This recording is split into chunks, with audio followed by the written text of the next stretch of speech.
sejahtera, nama saya Eva Gladisa Alfonso Junior, nomor metrik BP24110210.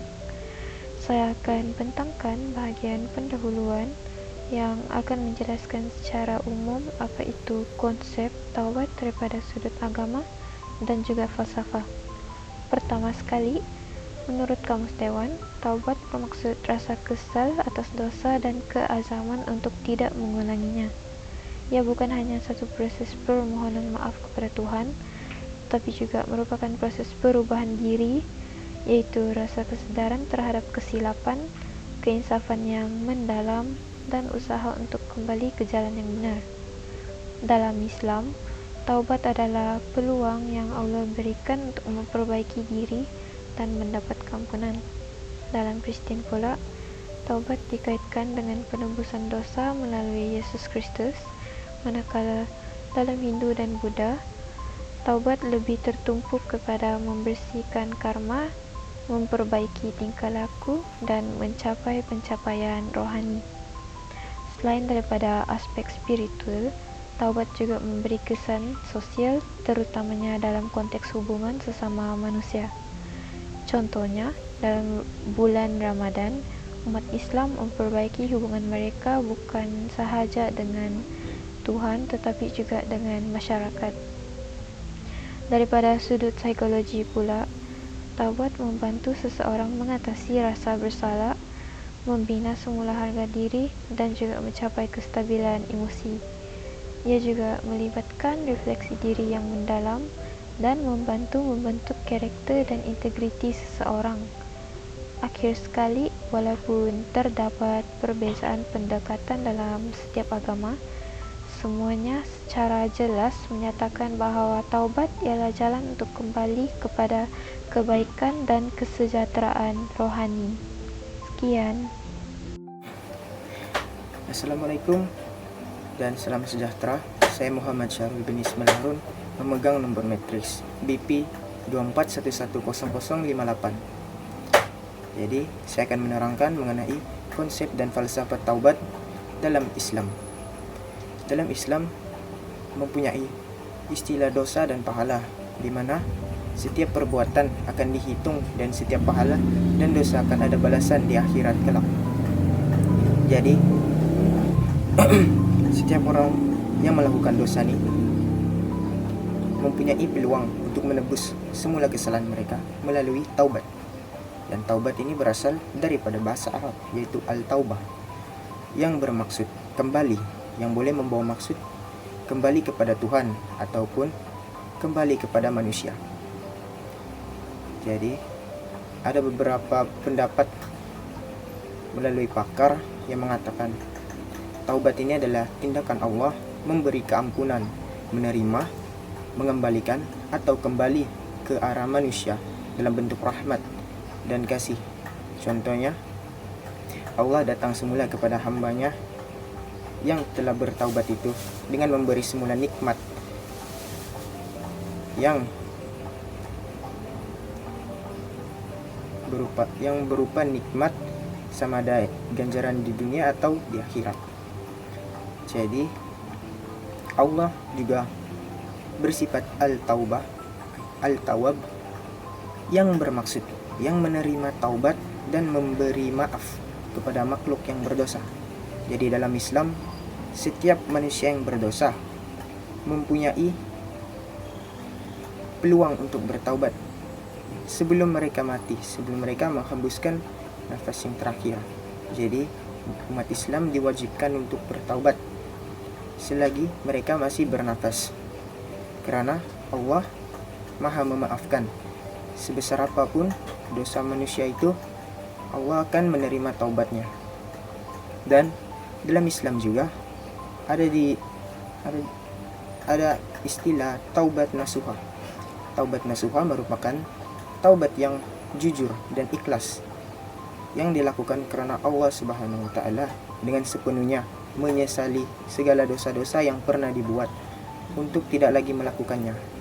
Jadi dalam Islam ini taubat nasuha adalah taubat yang terbaik, yang paling suci, di mana jika kita melakukan dosa, sesuatu kesalahan itu, kita tidak akan lagi melakukannya pada masa yang akan datang.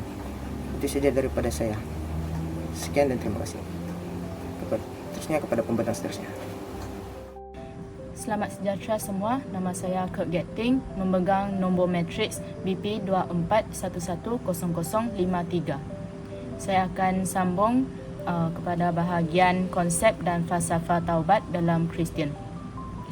Yang pertama sekali, agama Kristian merupakan agama yang lebih mementingkan hubungan penganut dengan Tuhan daripada upacara keagamaan, dan tujuan agama Kristian adalah untuk mengikuti jalan yang disediakan oleh Tuhan.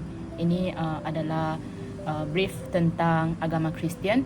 Dan selain itu, dalam agama Kristian pula, seseorang manusia, mereka percaya seseorang manusia semestinya ada dosa di mana ia telah menyebabkan manusia terpisah daripada Tuhan yang suci dan kudus, dan mereka perlu menghadapi hukuman mati kerana menurut Alkitab hukuman dosa adalah kematian. Dan dalam agama Kristian, pertaubatan merupakan proses kesedaran akan dosa, penyesalan, perubahan arah menuju ketaatan kepada Tuhan, dan ia juga merupakan langkah penting dalam menerima kasih karunia Tuhan serta menjalani hidup dalam kesucian. Selain itu, Kristian mereka percaya Kristian hanya dapat bersekutu kembali dengan Tuhan dalam melalui Kristus yang mati dan bangkit dari kematian untuk menebus dosa manusia serta membuka jalan bagi pengampunan. Pertaubatan dalam Kristian juga merupakan proses penyerahan diri kepada Tuhan dalam kehidupan seharian, di mana mereka percaya kehidupan seharian mereka perlulah menolak terhadap perkara-perkara yang akan membawa mereka ke arah dosa. Dan yang terakhir, bagi umat Kristian, mereka juga haruslah melakukan perkara-perkara yang dapat meninggikan serta mengagungkan nama Tuhan. Ya, itu saja bagi part saya. Saya serahkan kepada ahli yang seterusnya. Assalamualaikum dan salam sejahtera. Nama saya Muhammad Azman bin Aminuddin, nombor metrik BP 24110041. Saya akan membentangkan mengenai konsep dan falsafah taubat dalam agama Hindu. Dalam agama Hindu ini, konsep taubat dikenali sebagai prayaschita, iaitu satu proses penyucian diri daripada dosa demi kembali ke jalan kebenaran, atau dikenali sebagai dharma. Ia bukan sekadar pengakuan kesalahan, tetapi turut melibatkan tindakan nyata seperti mereka berpuasa, melakukan sedekah, mandi suci, dan mendapatkan bimbingan daripada guru rohani atau dikenali sebagai karya. Apa yang menarik dalam taubat agama Hindu ini, dia sangat menekankan kesedaran diri. Apabila seorang tu sedar bahawa dirinya telah menyimpang dari prinsip moral, kesedaran itu menjadi pemangkin kepada perubahan, baik dari segi gaya hidup maupun hubungan yang lebih mendalam dengan Tuhan. Salah satu jalan utama untuk penebusan dosa ialah melalui bhakti yoga, iaitu jalan pengabdian. Di situ seseorang akan menyerahkan dirinya sepenuhnya kepada Tuhan dengan penuh kasih sayang dan keikhlasan sebagai bentuk taubat rohani. Kitab-kitab suci Hindu seperti Manusmriti dan Bhagavad Gita menjelaskan bahawa taubat yang dilakukan dengan ikhlas ini mampu menghapuskan dosa mereka. Malah ia boleh membawa seseorang menuju ke arah moksha. Moksha ini dikenali sebagai pembebasan daripada kitaran semula atau samsara. Selain itu, komuniti Hindu ni juga dia memainkan peranan penting melalui upacara pemujaan dan perayaan suci lah. masyarakat Hindu ini mereka saling menyokong dalam perjalanan spiritual ini, dan mencipta ruang untuk merefleksi, pembersihan diri dan juga pertaubatan secara kolektif. Jadi dalam taubat Hindu bukan sahaja hal pribadi, tapi yang merangkumi perubahan dalaman, tindakan luaran dan sokongan spiritual daripada komuniti. Semua ini mereka berfokuskan menuju kepada satu matlamat, yaitu penyucian jiwa dan pembebasan rohani yang hakiki. Itu sahaja pembentangan dari saya. Terima kasih. Salam sejahtera, nama saya Giovanni Julan Agang, nama metrik BP 24110125. Jadi, hari ini saya akan terangkan tentang konsep dan falsafah taubat bagi agama Buddha. Jadi, menurut agama Buddha, taubat ni dia bukan sahaja memohon ampun daripada Tuhan, tetapi ia merupakan sebuah proses rohani di mana terdapat pengakuan, penyesalan tulus dan tekad dalam memperbaiki diri. Kemudian dalam agama Buddha terdapat konsep karma. Konsep karma bermaksud hukum sebab akibat moral, di mana perbuatan buruk membawa kesan negatif baik dalam masa kini ataupun dalam kehidupan selepas kelahiran semula. Kemudian taubat juga penting kerana bila seseorang sedar akan kesalahan yang dia telah lakukan, dia akan berusaha menghentikan perbuatan salah, kemudian hidup secara bermoral. Kemudian dalam Dhammapada, orang yang mengakui kesilapan dan berubah, dia merupakan lebih mulia daripada orang yang terus hidup dalam kejahilan. Kemudian taubat juga membantu pindah dari moha ataupun kebodohan kepada prajna, iaitu kebijaksanaan. Dalam agama Buddha terdapat beberapa aliran, termasuklah aliran Mahayana dan juga aliran Theravada. Aliran Mahayana dia sangat terkenal di beberapa negara dan dia banyak diamalkan di beberapa negara seperti di Korea, di China dan di Jepun. Aliran Mahayana maksudnya sebuah upacara taubat yang dijalankan secara rasmi, seperti upacara Sabatabhadra Repentance. Itu merupakan salah sebuah upacara taubat yang dijalankan secara rasmi. Kemudian aliran Theravada pula merupakan upacara taubat yang tidak rasmi. Bermaksud tiada sebarang upacara dijalankan untuk bertaubat. Aliran Theravada bermaksud taubat melalui refleksi diri dan juga pengakuan pribadi. Maksudnya mereka jalankan meditasi untuk bertaubat. Jadi tujuan aliran ini dijalankan untuk membersihkan kekotoran batin seperti loba, dosa dan juga moha, menanam nilai belas kasihan dan juga mencapai nirvana. Jadi, secara kesimpulannya, taubat ni dia bermaksud kesedaran, penyesalan dan perubahan diri ke arah menuju pencerahan dan juga kebebasan sejati. Terima kasih. Assalamualaikum, nama saya Alif Farisha binti Walter, nomor matriks BP 24110048, dan saya akan membentangkan bahagian saya, yaitu persamaan taubat antara kesemua agama. Persamaan yang terdapat di dalam konteks taubat di antara kesemua agama adalah: yang pertama, kesadaran di atas kesilapan yang telah dilakukan. Hal ini merujuk kepada individu-individu yang telah melakukan kesalahan atau dosa. Mereka telah menyadari kesalahan mereka dan mereka ingin bertaubat. Perasaan bersalah ini turut diikuti dengan perasaan yang ingin berubah ke arah yang lebih baik, di mana individu itu menyesali perbuatannya dan ingin berubah menjadi orang yang lebih baik dan akan meninggalkan kesalahan tersebut. Hal ini menunjukkan kesemua agama mengajar kita untuk menjauhi dan meninggalkan dosa-dosa dan kesalahan-kesalahan yang dilarang dalam agama, kemudian berubah menjadi seorang yang lebih baik dengan meninggalkan kesalahan-kesalahan itu.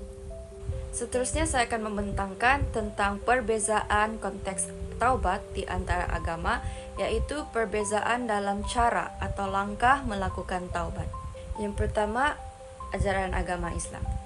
Umat-umat Islam diwajibkan untuk membuat solat taubat nasuha setelah berdosa, yaitu dengan meminta ampun kepada Allah Subhanahu wa taala dan berniat tidak akan mengulangi dosa silam, serta bertakwa untuk menjalankan kewajiban sebagai seorang umat Islam, yaitu dengan menunaikan salat 5 waktu, berbuat baik, dan lain-lain. Seterusnya ialah agama Kristen. Di dalam agama Kristen, cara untuk melakukan taubat adalah dengan membuat pengakuan dosa ataupun confession.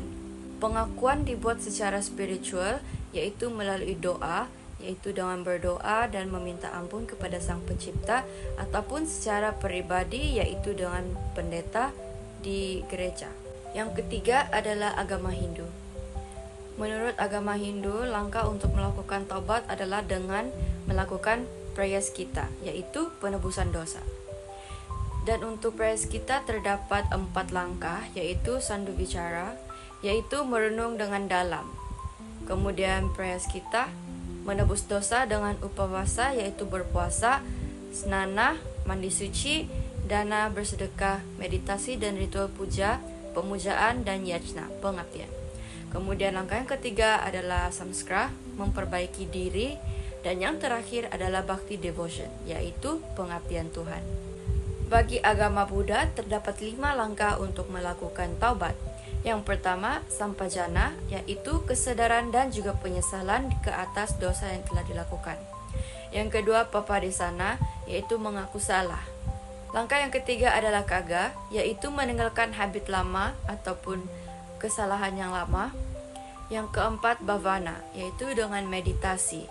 Dan akhir sekali, kami kripe, yaitu membina hubungan baik sama ada dengan Sang Pencipta atau dengan manusia-manusia, begitu juga dengan kehidupan yang lain seperti binatang. Itu saja dari saya akan bagi kepada pembentang yang seterusnya. Assalamualaikum warahmatullahi wabarakatuh. Saya Ahmad Hizairi bin Napali alias Napalila dengan nomor metrik BP 241102224. Hari ini saya akan membentangkan peranan taubat dalam pembentukan moral dan etika. Sehubungan dengan itu, antara peranan utama dalam pembentukan agama dan etika ialah pembersihan diri dari dosa dan kesalahan. Dalam hal ini, banyak agama dosa dan kesalahan dilihat sebagai penghalang hubungan antara manusia dengan Tuhan atau prinsip-prinsip keilahian. Taubat juga berperanan sebagai sesuatu mekanisme bagi menyucikan jiwa melalui usaha untuk tidak mengulangi lagi dosa mereka. Sebagai contoh, melalui pengakuan, penyesalan yang tulus dan komitmen untuk tidak mengulangi kesalahan, individu berusaha juga untuk memulihkan kesucian dan kedekatan spiritual mereka. Seterusnya, peranan taubat dalam pembentukan agama dan etika juga ialah pembentukan kesadaran moral dan tanggung jawab. Dalam hal ini, tindakan taubat menuntut individu untuk mengakui kesalahan mereka dan bertanggung jawab atas perbuatan tersebut, walaupun kesalahan itu telah berlalu maupun kini. Hal ini dikatakan demikian karena proses introspeksi yang mendalam ini memberikan kesadaran moral yang lebih kuat. Sebagai contoh, individu belajar untuk mengenali dampak negatif dari tindakan mereka terhadap diri sendiri, orang lain, dan bahkan lingkungan. Natijanya, kesadaran ini menjadi landasan penting bagi pengembangan etika pribadi dan sosial yang bertanggung jawab. Seterusnya ialah pemulihan hubungan dengan Tuhan serta bersama.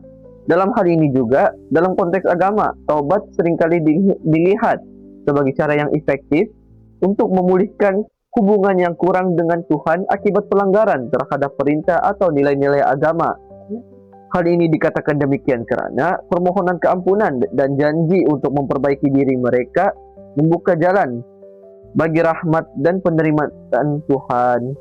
Akhir sekali ialah peranan taubat dalam pembentukan agama dan etika adalah pengembangan kerendahan hati dan empati. Dalam hal ini, proses taubat yang sejati melibatkan pengakuan akan kelemahan dan keterbatasan diri. Kesadaran ini juga membentuk sifat tawaduk, yaitu rendah hati. Hal ini dikatakan karena perkara ini dapat menambahkan kerendahan hati dan menjauhkan dari kesombongan. Sebagai contoh, ketika seseorang menyadari betapa mudahnya melakukan kesalahan, ia cenderung menjadi lebih berempati terhadap kesalahan orang lain. Sekian daripada saya, terima kasih. Hai, nama saya lah Evi Tang Suling dan nama matrik saya ialah BP24110009 dan saya akan membentangkan bahagian kesimpulan. Semua agama menekankan pentingnya pertaubatan sebagai jalan untuk berubah dan memperbaikikan diri mereka. Ini bermaksud bahawa semua agama melihat pertaubatan sebagai satu cara utama untuk seseorang kembali ke jalan yang benar, memperbetulkan kesilapan dan menjadi individu yang lebih baik dalam kehidupan. Walaupun pendekatan dan falsafahnya berbeza, setiap agama menggariskan elemen yang penting seperti kesedaran, penyesalan dan tekad untuk berubah.